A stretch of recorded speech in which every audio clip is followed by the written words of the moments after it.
देखिए करवा रहे थे, कोई वार्निंग थी आपके पास? बिल्कुल, इसमें सीआईडी की तरफ से इनपुट आए हैं और उसके लिए फोर्स की तैयारी भी की गई थी, पीस कमेटी की मीटिंग भी करी गई थी, फोर्स का डिप्लॉयमेंट भी किया गया था।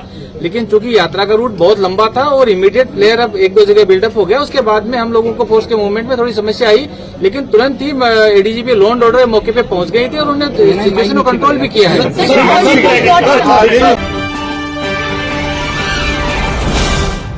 कार्रवाई की गई है। दूसरा, जो लोग तलवारें लेकर के और हथियार लेकर के चल रहे हैं, ऐसे कितने लोगों की पहचान हुई है जो धार्मिक यात्रा के नाम पर, गौ रक्षा के नाम पर इस तरह की यात्राओं में? जो आपने वीडियो बताया था उसके खिलाफ में फरीदाबाद पुलिस के में ही एफआईआर दर्ज हो चुकी है। उनके खिलाफ नियमानुसार कार्रवाई की जाएगी, उनको भी अरेस्ट करके अदालत के सामने पेश किया जाएगा, उनको भी कानूनी प्रक्रिया का सामना करना पड़ेगा। कुछ लोगों से संपर्क नहीं कर रहे हैं। माननीय सुप्रीम कोर्ट का यह आदेश है कि जो भी हेड स्पीच चलाएगा या देगा उसके खिलाफ में एफआईआर दर्ज होगी और उनके खिलाफ में लीगल एक्शन लिया जाएगा। उसमें हम किसी से कंसल्ट नहीं करेंगे, हम सीधा उसके खिलाफ एफआईआर करेंगे, उनको जेल में जाना पड़ेगा। हो सकता है। दूसरा आपसे रिलेटेड है कि जो मंदिर में फायरिंग हुई है, जिसमें जो फुटेज में लड़का आइडेंटिफाई हो रहा है, उनके खिलाफ भी कानूनी कार्रवाई एफआईआर दर्ज करके हम यहाँ पे करने की कोशिश कर रहे हैं। पुलिस या एसटीएफ के नहीं थे, आप ये कहने जो मंदिर के अंदर जो दो वीडियोज हैं। एक वीडियो में एक सिंगल व्यक्ति व्हाइट शर्ट पहने गमछा डाले कर रहा है, जो अशोक बाबा के नाम से आइडेंटिफाई हुआ है। एक और वीडियो है जिसमें 3 सिविल ड्रेस में है, बाकी 2 वहाँ पे पुलिसकर्मी है, क्योंकि उस समय जो हिंसा के समय वहाँ पे ममता सिंह जी पहुंची हुई थी। पुलिसकर्मी भी कई बार हमारे सिविल ड्रेस में रहते हैं। जो हमारी क्राइम टीम थी तो वो आइडेंटिफिकेशन से करने के लिए हमारी क्राइम टीम सिविल में भी रहती है। जैसा कि आपने बताया कि कुछ लोगों के नाम भी सामने आए हैं जो वीडियो में फायरिंग करते आए हैं, तो उनके खिलाफ भी एफआईआर रजिस्टर हुई है और उनके खिलाफ भी नियमानुसार कार्रवाई की जाएगी।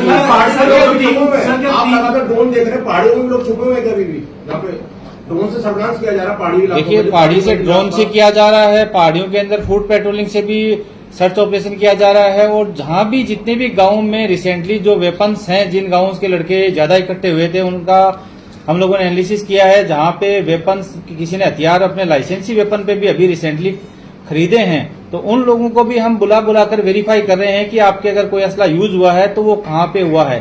तो ये ड्राइव भी हमने पैरेलल स्टार्ट कर रखी है आर्म वेरिफिकेशन के लिए। बाइकों के नंबर प्लेट पर क्या काला पेंट लगा के पहले से प्लानिंग की गई थी कि एक जब साजिश करनी है दंगाई से पहले तो बाइकों के नंबर प्लेट पर काला पेंट लगा दो ताकि उनकी पहचान ना हो? देखिए, ऐसी कोई प्लानिंग नहीं हुई है। ऐसी कोई प्लानिंग, कुछ बाइकें होती हैं, आप कभी भी देख सकते हो, उसकी नंबर प्लेट डैमेज मिल जाएगी या नंबर प्लेट कुछ ऐसा काला पेंट कभी भी मिल जाएगा।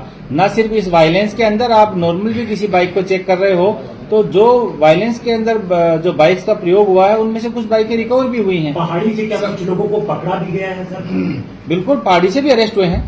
सर, शाहपुर इंसिडेंट का आप बता रहे हैं कि आपको इनपुट्स थे, तो क्या वहां से अभी तक आपने किसी को अरेस्ट किया? तावड़ू से भी काफी लोग अरेस्ट किए गए हैं। नहीं, जहाँ पे डिमोलिश हुआ है नहीं, उस एरिया से कुछ लोगों को अरेस्ट किया गया है। पूछना था यार, जो इकट्ठा किया गया था, इस एंगल को भी हम वेरिफिकेशन कर रहे हैं। जो भी अक्यूज अरेस्टेड हैं, हम सारी डिटेल्स हैं इन्वेस्टिगेशन से रिलेटेड, वो एकदम से इस स्टेज पे मीडिया में रिवील नहीं कर सकते कि इससे अक्यूज को बेनिफिट मिल सकता है। जो पहला सवाल है आपका, आई एम श्योर पुलिस उसमें इन्वेस्टिगेशन कर रही है। पुलिस इन्वेस्टिगेशन के दौरान बहुत सारे लोगों को राउंड अप करती है और उन्होंने बहुत सारे व्यक्तियों को छोड़ा भी है। आई एम श्योर नरेंद्र जो है बहुत अच्छे से वो चीज बता पाएंगे।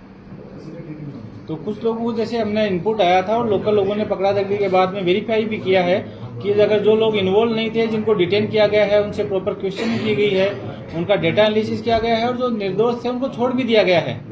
और जहां तक बात है डिमोलिशन की और उनकी, तो जो भी प्रॉपर्टी किसी भी क्राइम में यूज होगी उसके खिलाफ नियमानुसार कार्रवाई ली जा रही है, उसमें कुछ भी नहीं है। 141 total have been arrest and retaining procedure is ongoing. Sir, एक इम्पोर्टेंट सवाल है, पर्टिकुलर कोई हम टारगेटिंग करके नहीं कर रहे हैं। जो भी वायलेंस के दौरान या वायलेंस से रिलेटेड कंटेंट शेयर करने वाले अकाउंट्स हैं, उनके हैंडलर्स को हम आइडेंटिफाई कर रहे हैं।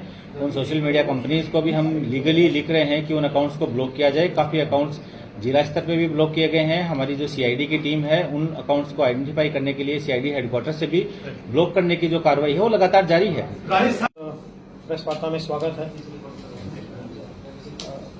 हम आपको एक पहले ब्रीफिंग दे देते हैं, then will take your questions. लगभग 4 दिन जो है गुजर चुके हैं घटना के उपरांत, जिसमें कि कोई अनटूवर्ड इंसिडेंट्स नहीं हुआ है, कोई जो है व्यक्ति घायल नहीं हुआ है, किसी प्रकार की ऐसी घटना नहीं घटी है। इसी कड़ी में चलते हुए जिस प्रकार से हमने जो स्ट्रिंजेंट मेजर्स लिए हुए हैं, जिस प्रकार से इंटरनेट की जो सुविधाएं हैं वो बंद की हुई हैं, कर्फ्यू लगाया हुआ है, तो उसकी समीक्षा जो है रेगुलर तरीके से की जा रही है और इंटेलिजेंस रिपोर्ट्स और पुलिस के इनपुट्स के हिसाब से उसमें जल्दी कॉल लिया जाएगा अगर उसमें कोई हमें रियायतें देनी है। जो इस घटना में जो डैमेजेस हुए हैं, चाहे मकान दुकान कोई भी है, अनइंश्योर्ड इंश्योर्ड प्रॉपर्टीज जो भी है, उसके लिए सरकार ने घोषणा कर दी है। क्षतिपूर्ति पोर्टल के माध्यम से जो है जितना भी डैमेज हुआ है उसको असेस किया जाएगा। असेस करने के बाद जो है जिस व्यक्ति का जितना भी मिलेगा वो उसको हर्जाना भी दिया जाएगा। कल रात को हमारे बीच वैसे तो नरेंद्र बिजानिया जी जो है शुरू से ही काम कर रहे थे, पर सरकार ने कल इनको जो है सुप्रिंटेंडेंट ऑफ पुलिस का चार्ज दिया है, तो लॉ एंड ऑर्डर संबंधित ये आपको एक बार ब्रीफ है।